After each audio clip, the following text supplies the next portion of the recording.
we go.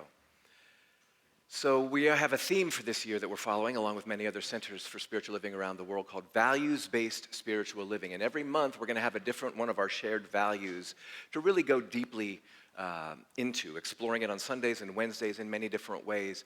And the first month of the year is often a return to the first 4 introductory chapters of our textbook, which Justin read from, called The Science of Mind. And this month is no exception. And it is also focused on our number one value, which is spiritual living.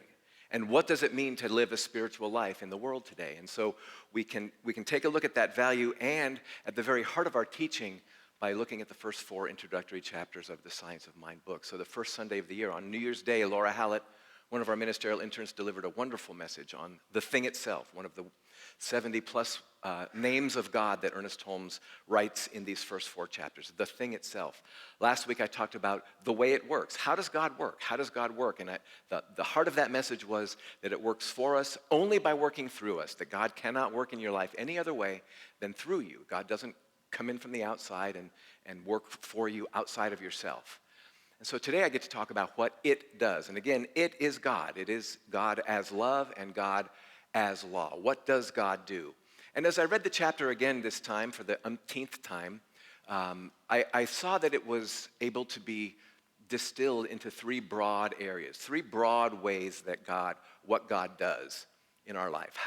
Not how does it work, but what does it actually do? What does God do in our life? And the first broad thing that I want to talk about is that God, which is the love of God and the law of God, its nature is to express, to create. And because that is its nature, it is always seeking an outlet. It is always seeking some way for that expressive nature to come forth. And so in this chapter of The Science of Mind, Ernest Holmes writes, the divine mind is infinite. It contains all knowledge and all wisdom, but before it can reveal its secrets, it must have an outlet. This outlet we shall be compelled to supply. Compelled, yes, because it is an unconscious thing. We are always giving spirit an outlet for its creative expression. Many of us, through much of our lives, have done that unconsciously. But what we do in this Center for Spiritual Living is we learn how it works and to work it consciously. And so it is seeking an outlet. And what is the outlet that we provide? The outlet that we provide, either consciously or unconsciously, is through our receptivity. So in other words, our ability to receive, opening our ability to receive, offers spirit that outlet to express. So the more open I am to receive, the more spirit is going to express through me. Does that make sense? Is this thing on? Can you hear me now? The more open I am to receive, the more spirit says, here you go. Yes, and it says yes as well. That receptivity is how we partake of the good, how we partake of the creative expression of God. And the degree of that good that we experience is directly proportional to the degree of receptivity that we have in our minds. It's a really simple thing, and Ernest Holmes understood that we tend to make it not simple. He says, let us do away with a ponderosity of thought. The dictionary didn't know what that word meant, but you can get it, right? A ponderosity of thought. And approach the thing simply and quietly. It is the nature of the universe to give us what we are able to take. It cannot give us more. It is the nature of the universe to give us what we are able to take, and it cannot give us more. And over the centuries, humanity has tended to muck this all up, to make this unanswerable mystery out of that simple majesty of that teaching, that the universe cannot give us any more than we are able to take, or if you want to put it this way, to receive. It cannot give us any more than that. Therefore, Ernest Holmes writes, we have not been able to see the sermons written in stones because we're complicating it. One of the things that I share in the classes that I facilitate is when I'm reading something and have read it repeatedly in my past from Ernest Holmes, I will see something I've never seen before and swear it was never there before, or I see it and it means something that it never meant to me before.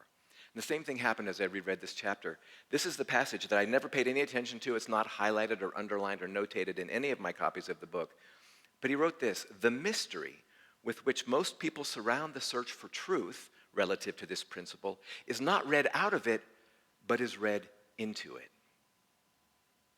The mystery that we surround this truth with, the mystery that we surround this principle with is not gleaned from it, but read into it. We are complicating it, rather than understanding that the universe can't give us any more than we can receive or take. We run around, we seek fulfillment, we seek meaning, we seek the perfect fill in the blank, we seek more of whatever it is we seek more of.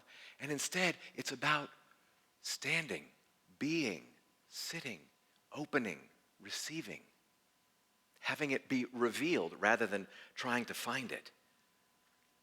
I don't know if you've heard the old story. There was a man who was on his hands and knees on Elm Street looking around. His friends said, "What's going on?" He said, "I lost a $20 bill on Main Street." The man said, "Well, if you lost it on Main Street, why are you looking for it on Elm Street?" And the guy didn't take a break. He just said, "The light's better here."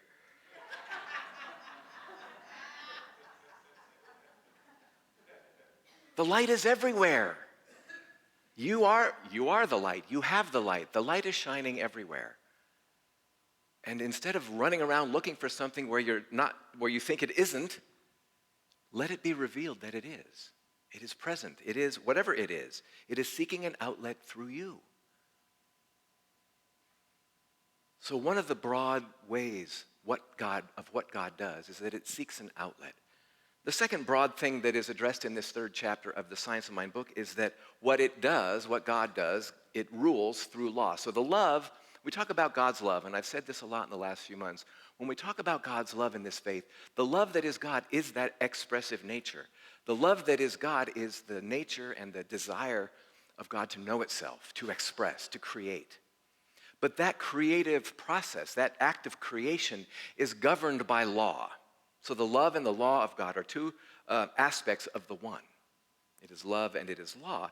And Ernest Holmes describes and defines this law as being both immutable, which means it never changes, and impersonal, which means that the law that is creating our life through our receptive mentality, that law works for everyone alike. It doesn't matter who is using it. That means that nobody can have the law work any differently, work any better or more or less for themselves than anyone else can.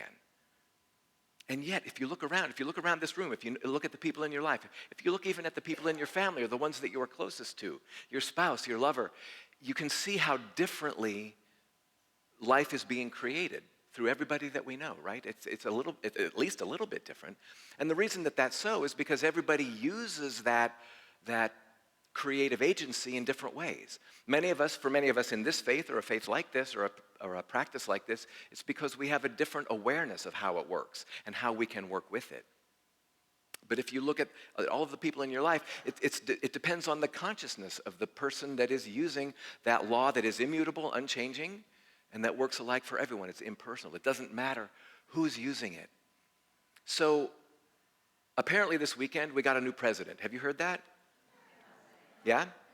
So I read a passage this week in this chapter that I thought, you know what, this actually is not in reference to, but it pertains to that experience and to our new president. So see if you can hear the wisdom and the truth in this as well. Ernest Holmes writes, "The scientist and the philosopher, the priest and the professor, the humanitarian and the empire builder, all have caught some gleam of the eternal glory, and each has spoken in his own tongue that language which of itself is universal." And so what he's saying in there, again, is just that this law that is the creative agency of God's nature, it is working for and through everyone. And it shows up in different ways because different people have different ways of expressing it. You know, they lean a certain way, they're gifted in a certain way, or they're more conscious in a certain way than someone else might be. But it's all working with the same law.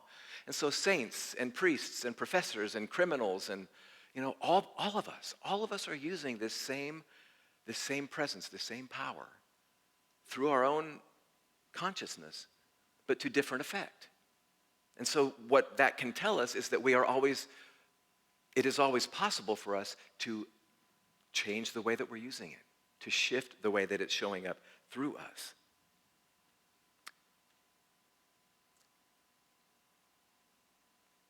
In a nutshell, it takes whatever form it's given. In this chapter, Ernest Holmes uses the old ways of manufacturing iron, and he says, you know, pig iron, they melt it down and they create this liquid, and it would, if you poured it on the floor, it wouldn't take any form at all, just a puddle.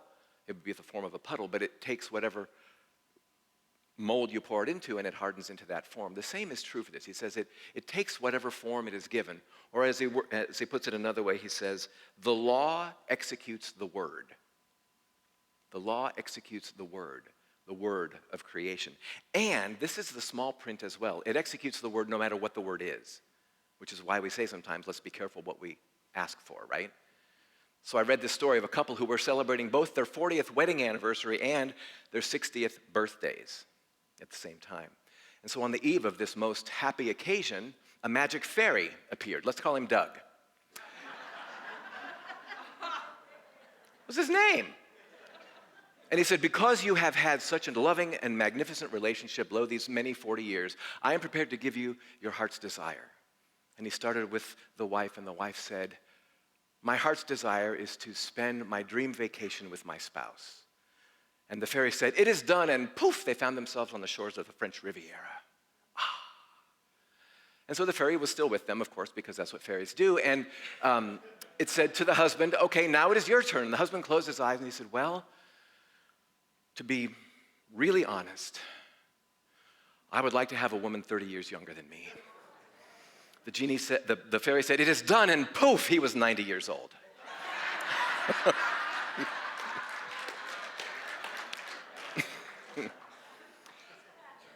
The law executes the word. So be really, really clear as to what it is that you would like to experience in your life. The third broad thing that Spirit does, or that God does, first it seeks an outlet, it rules through law, and the third thing that it does is it leaves the door open. Now surely God was not born in a barn, but by golly, that door is always open.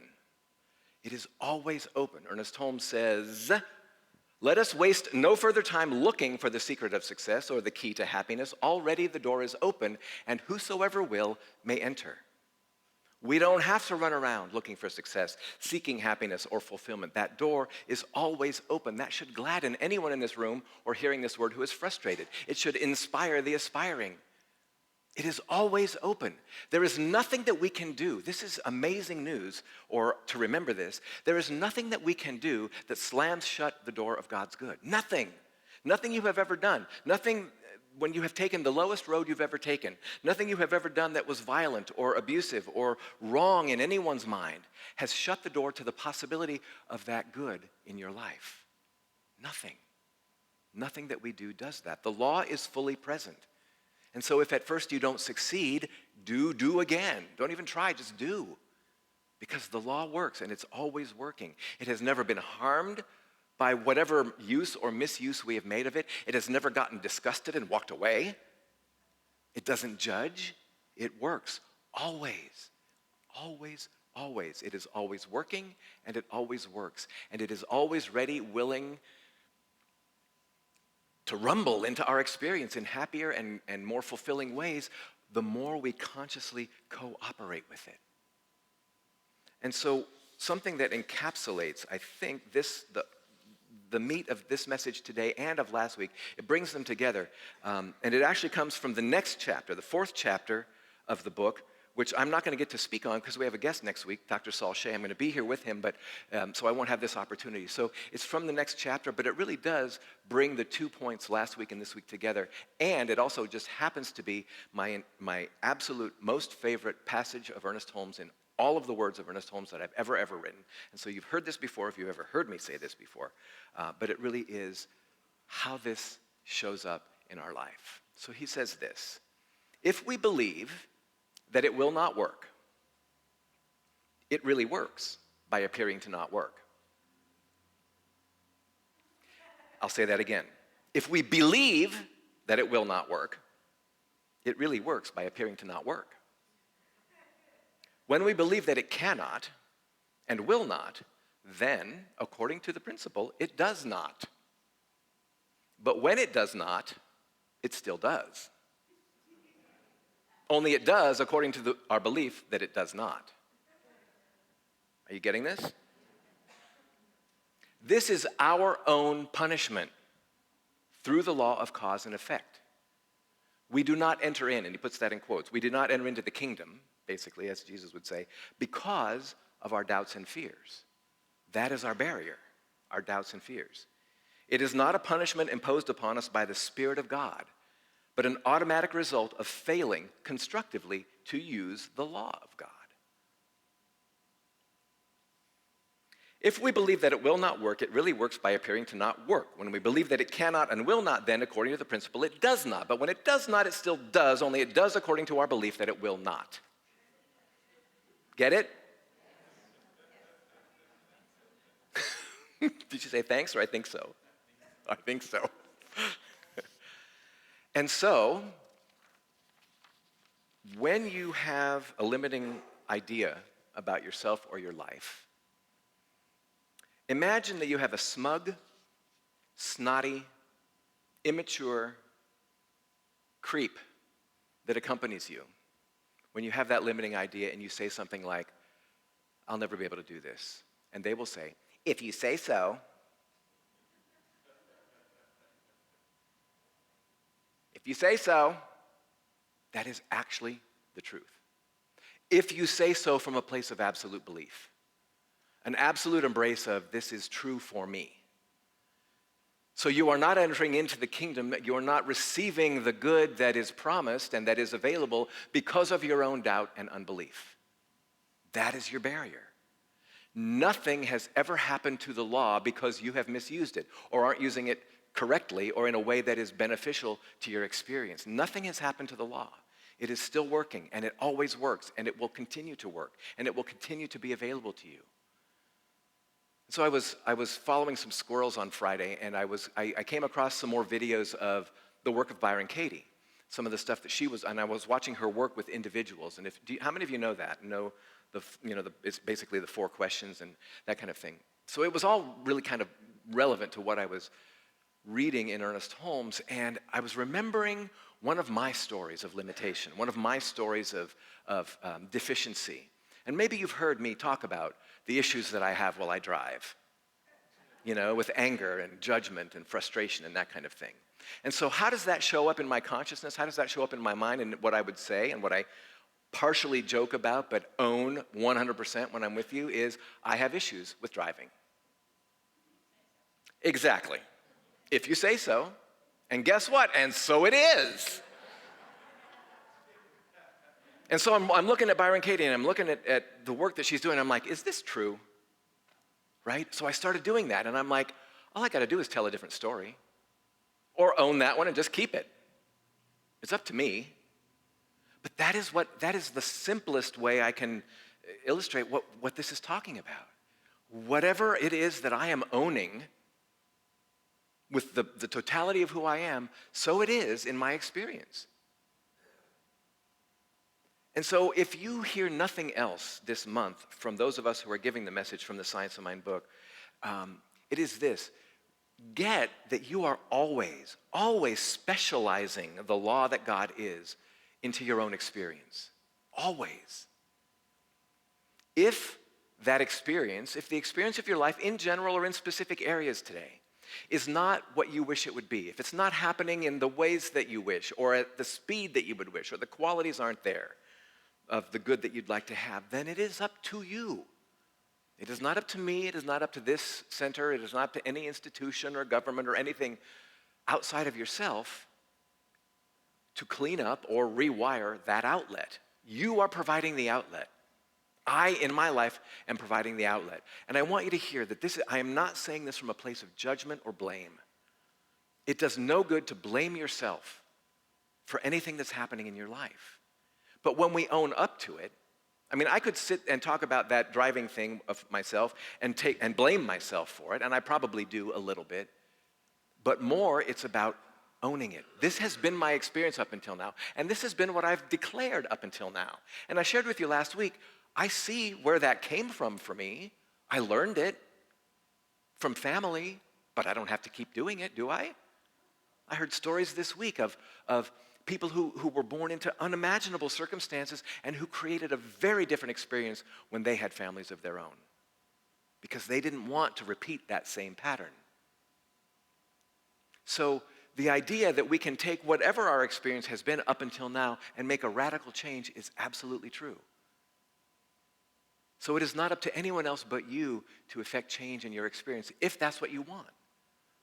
And so we are cleaning up our outlet. We are performing infrastructure improvements without having to get a budget passed, right? We're just allowing ourselves to do it in a different way.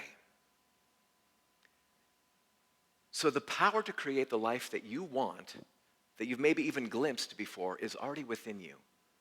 So go about doing that. And if you think you don't know how, number one, I would caution against your stating that out loud to anyone or anything, especially to yourself, because there is something in you that does know. So instead of saying, I don't know how, just affirm that the divine mind, which is right where I am, does know. And I'm going to open out a way. I'm going to allow that to be revealed. That kind of infrastructure improvements then create more joy in life and therefore more peace on earth. God is already doing through us. What it does is it's doing it through us. And so in preparation for up-leveling our throughway, for this infrastructure improvement, I want you to listen to the very last words of this chapter. Because for me, they're incredibly inspiring, and it's a great final reminder and motivator. Ernest Holmes writes this at the end of the 3rd chapter. Here and now, we are surrounded by and immersed in an infinite good. How much of this infinite good is ours? All of it. Not just ours, everyone's. How much of this infinite good is ours? All of it. And how much of it may we have to use? As much of it as we can embody. As much of it as we can embody. The universe cannot give us any more than we are able to take or to receive. It cannot give us more. So how much of the infinite good is ours? All of it.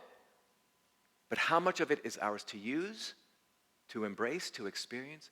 As much of it as we can embody. So let's grow our embodiment by ending this morning with an affirmation, which is, the power to create the life I want is within me. Say it with me. The power to create the life I want is within me. Now say it like you mean it. The power to create the life I want is within me. Now declare it loudly. The power to create the life I want is within me. And so it is. Namaste. All right, thank you. It is. It is. All right. Oh, it's offering time. Yes, I see the prosperity acceptors getting ready. That's what we do next. We do that. We share our tithes, we share our offerings, we give in this atmosphere of expanded consciousness and spiritual living, and saying what God does is work through me to open out a way for greater and greater good in my life and therefore in the life of this world. The prosperity acceptors are going to step forward. They have been in service for a couple of hours already, getting ready for us today, and I'm so grateful for their giving. And as we give into the baskets, we receive the blessings of this community being funded in its ministry, its vision of inspiring, its mission of inspiring conscious union with God. What we received this morning, number one, we're grateful for. Thank you for your giving. If you give outside of this time, use your connection card to bless that gift. If you auto-tithe, if you go to the bookstore to give through a points credit card or something, that's great. Thank you for that. I invite you to remember that this giving is in circulation. In the coming week, we circulate what we receive. We give 10% to our faith denomination Centers for Spiritual Living so that its work may continue to flourish around the world. And then we give locally a percentage of this to an organization whose mission we support in Las Vegas. So I invite you to give a silent blessing of your gift, and then we'll send them on their way.